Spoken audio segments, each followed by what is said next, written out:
gente estava conversando sobre algumas coisas, ele estava pontuando assim, Bruno, na hora que você vai perceber, tem muita coisa do nosso dia a dia, da nossa vida, da nossa nação, da nossa escola, da nossa igreja, do nosso ciclo, que não tem como, é influência de alguma cultura. Então, você vê muitas coisas que predominam uma essência babilônica, através de uma cultura que, a hora que você vai ver a essência, é uma cultura, é aquilo de influência grega, aquilo de influência romana, Sim. aquilo de influência isso, aquilo outro, assim, e a gente vê que no nosso dia a dia, no nosso convívio, nós temos, se for para ter alguma coisa a nível de cultural, de valores, e a gente vê que a gente tem muita coisa mais grega e romana do que judaica. Exato. Do que hebraica dentro do nosso caminho. Então, ali começou a mudar algumas coisas em mim, valores. Inclusive, assim, eu vivia nesses picos, assim, de falar, não, cara, é da hora. Daqui a pouco eu vi uma coisa, nossa, mas... Isso. O que é isso? E aí, antes que eu me... Assim, eu nunca também fui de ficar externando isso. Eu falei assim, não, deixa eu saber a respeito disso. Claro, claro. E aí eu vi que você faz algumas coisas, assim, tipo, desde as festas. Claro. De algumas coisas que antes eu era assim, mas, por exemplo, um exemplo, a gente cresceu assistindo os filmes, ouvindo o Bar Mitzvah, né? Sim. Okay. E você faz o Bar Mitzvah com os seus filhos. Claro. E tipo assim, eu não sei se eu tava lá num dia de Bar Mitzvah do culto de vocês com os adolescentes. Rolou. E eu acompanhei o Bar Mitzvah na live do como que eu tô? Lamartine? Não, do seu filho mais novo. Ah, sim, do Zac. Do Zac. Eu vi lá. Ah, sim, eu fiz. Sim, eu você fiz fez em uma casa, live tal. e eu vi. Só explica o Bar Mitzvah para quem Exato. Não, Então, eu tô provocando esses princípios isso que ele está explicar. falando é que as pessoas têm que entender. Porque houve realmente, igual o Bruno falou, pô, teve um preconceito lá atrás. Ele tinha sustentabilidade. Por quê? Porque houve realmente os exageros, cara. Os caras chegaram no Brasil e saiu fazendo um monte de coisa judaica, sem o povo entender nada. Até judeu ficou... que nem judeu fazia. O judeu fala assim, o que esses caras estão bagunçando com a nossa cultura, quer dizer? É um negócio louco. Agora, eu faço as 3 festas bíblicas, porque elas nem são judaicas. Festa judaica, por exemplo, é Purim. Festa judaica é Hanukkah. Mas Páscoa, gente, Pentecostes, a festa tabernáculo, ela é bíblica. Então, o pessoal confunde as coisas. Agora, dentro dessa questão, existem alguns pontos que eu chamo de portais que quem está ouvindo, você não precisa fazer isso. Não é uma... Mas quando você tem um entendimento, você abre portais de milagres. Exemplo, dia 6 de setembro agora. Normal. Só que em Israel vai ser o quê? O Yom Teruah, que é a noite da trombeta, que é o Rosh Hashanah, que é a entrada do ano de 5.782. Então, vai entrar o Ano Novo Judaico, vai ter festa lá, vai ter tudo. Os judeus do Brasil vão fazer o jantar às 6 horas da tarde, vai ter mel, maçã, etc. Tal. E eles vão entrar o Techuvá, que são 10 dias. Aí você fala, até aí não disse nada para mim, mas vamos lá. Só que uma vez ao ano, o sumo sacerdote entrava no Santo dos Santos para fazer o sacrifício anual. Isso nós já sabemos. É o dia chamado Yom Kippur. Então, eles vão ficar 10 dias pedindo perdão, se lamentando, reconhecendo, se arrependendo, e aonde eles querem que a ira de Deus não caia sobre eles. Para começar o ano, os 10 primeiros dias do ano, começarem bem. Se a gente põe uma prática dessa, é ruim ou bom? É ótimo. Por quê? Porque você levar a igreja para orar, para buscar Deus, para se arrepender, sempre vai ser bem-vindo. Então, quando chega essa época, eu levo a minha igreja a entender isso. Aí a gente termina com a festa de tabernáculo. Com toda a expectativa judaica, não. A gente faz a nossa releitura, ressignifica coisas. Agora, o princípio é que é tremendo. Por exemplo, o Bar Mitzvah, que é o menino quando faz 13 anos de idade, Jesus, o Bar Mitzvah dele, ele estava entre os doutores da lei. Não sei se vocês se lembram, quando Maria e José... na Bíblia não está escrito Bar Mitzvah, mas ele foi levado com 12 anos, ele não estava ali à toa. O registro de Jesus com 12 anos não é à toa. Ele estava ali porque ele foi numa festa, era o dia do Bar Mitzvah dele, e o menino, ele passa por uma inquisição, não, ele passa por um teste. Os doutores da lei vêm, colocam um moleque de 13 anos ali e começam a perguntar um monte de coisa para ele. Sobre geografia, sobre história, sobre tudo ligado à história de Israel. Quando completa 12 para 13? 13 anos. A menina é 12 anos, de 11 para 12, que é o Bat Mitzvah. Então, o que acontece? Aquele momento, basicamente, é o pai dizendo para ele o seguinte, meu filho, até hoje, tudo que você fez veio para mim. Quebrou a vidraça, eu pago. Inclusive, eu vou lá pedir perdão. Mas, a partir de hoje, você assume a responsabilidade da sua vida. Então a gente chama de cerimônia de passagem. Aí você fala, mas o que isso tem a ver com a minha cultura? Se eu quero assimilar uma, prefiro fazer isso do que a festa de 15 anos. Que ela tem toda a origem grega. Então eu não tenho que fazer o bar mitzvah, mas se eu quero fazer uma, então por que não? Exatamente, 15 anos. Exatamente. Você está entendendo? É a origem grega. Você não precisa fazer o que faz. Todo mundo. Não, a festa de 15 anos da minha filha. Explica para mim, por favor, então, que eu não sei. A origem da festa de 15 anos. Sim, vamos lá. Você não precisa fazer o de 15 e nem precisa fazer o bar mitzvah. Okay. Mas se vai escolher... então escolhe com base, né? Vamos basear. Então, a festa de 15 anos, você vai ver, ela tem uma essência aí.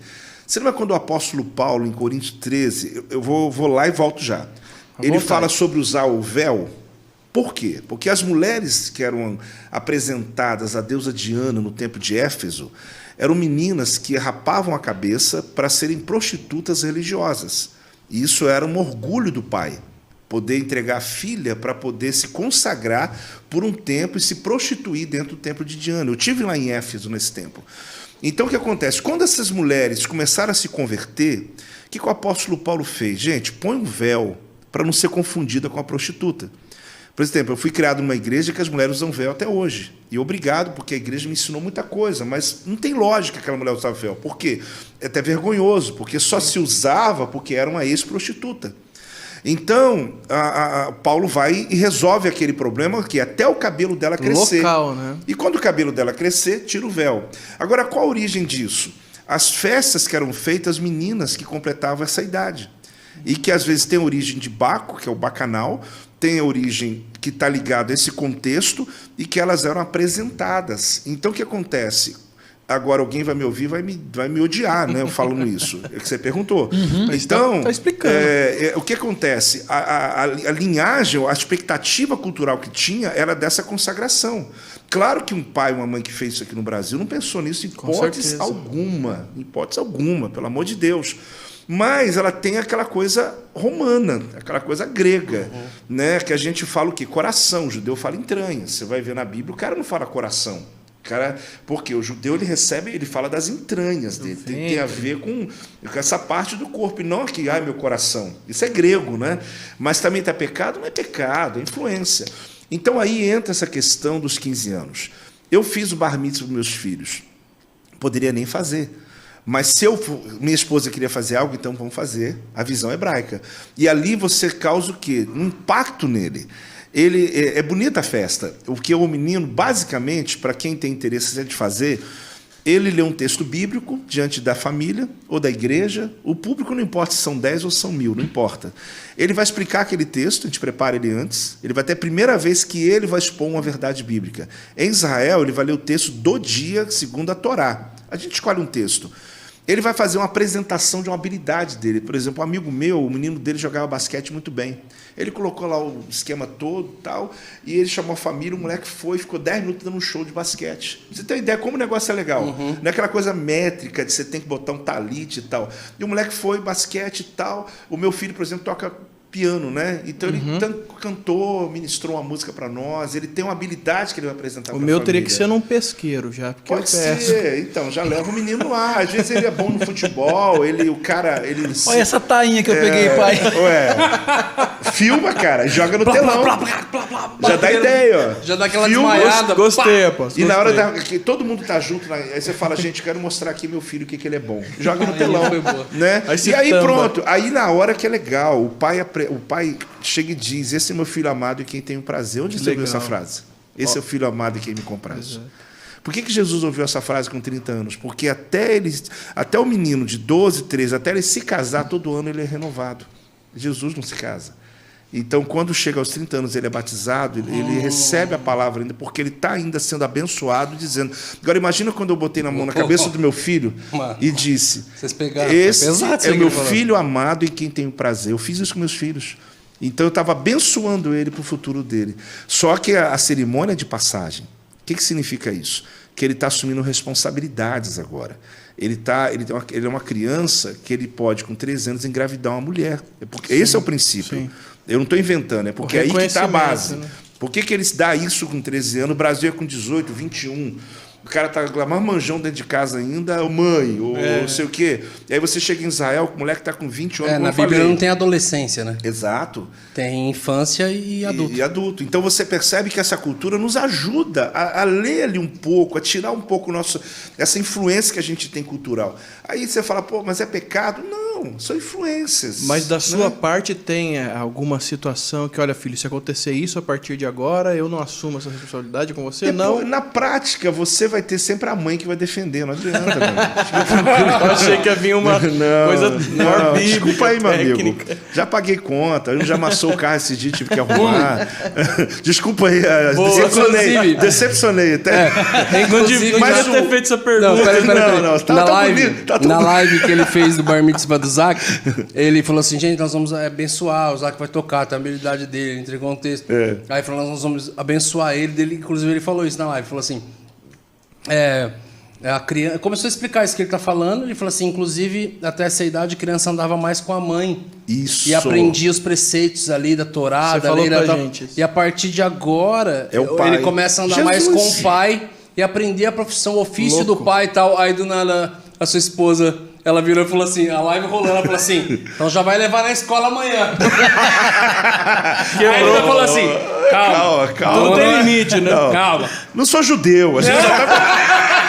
É só o princípio. É só, vamos pegar o princípio, que é maravilhoso. Muito bom. Não, é porque aí, gente, o pessoal tem que entender Muito que não é bom. uma... O pessoal tudo quer ser Exato. religioso. É a bênção. Todo Ao pé da mundo letra, quer pegar o né? pé da letra. As pessoas querem dizer, então é assim, então? Eu falo, não, irmão, não é assim, então não. Pega o princípio e adapta a sua realidade. Porque não é uma doutrina que você tem que... Mas é uma coisa boa. Minhas crianças entenderam isso. Então, acaba que com o tempo... E é tão né? importante isso. Olha a diferença de alguém que já Sim. foi aprendendo esses princípios. Eu não aprendi nada relacionado a isso. Sim. Tinha ultra mega preconceitos a respeito.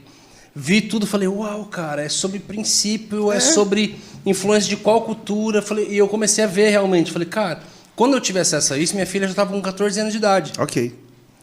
E eu olhei e falei assim, e a gente crescendo, falando, ó, festa de 15 anos, festa de 15 anos.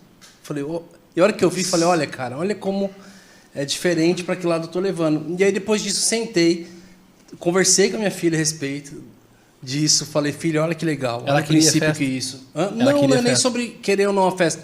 Sobre a questão do bar mitzvah mesmo. Eu comecei a conversar, filha, olha, questão de princípios, quanto sai, né? culturas. Fez Falei, retroativo. filha, olha, tem coisa que a gente leva que é a cultura familiar, que é a cultura da cidade, da região. Nós somos culturais, nós somos... E tem coisas que a gente leva que são de outros lugares que a gente nem tem ideia. E eu falei assim, e o papai está atento para isso agora, e já não é mais a idade específica, mas tem a ver com uma bênção, de uma responsabilidade da sua parte, de você realmente transicionar para uma mentalidade com mais maturidade, isso, e o papai vai fazer, eu vou orar por você, a gente vai reunir a família, a gente vai fazer Muito- é algo. bonito, tal. né? É, sabe? E eu achei bem massa, assim. E sai É mais algo barato nosso. também, que a festa de É 15 algo anos é nosso. terrível. Lógico, meu amigo, lógico. Mas Você olha, acha que mas tem bar mitzvah- Você acha que eu vim de Cuiabá até aqui pra pedir o tio. Tem bar mitzvah que custa mais caro que 15 anos, meu amigo. Depende de quem tá fazendo. Depende do Mas padrão. tudo é né? paradigma.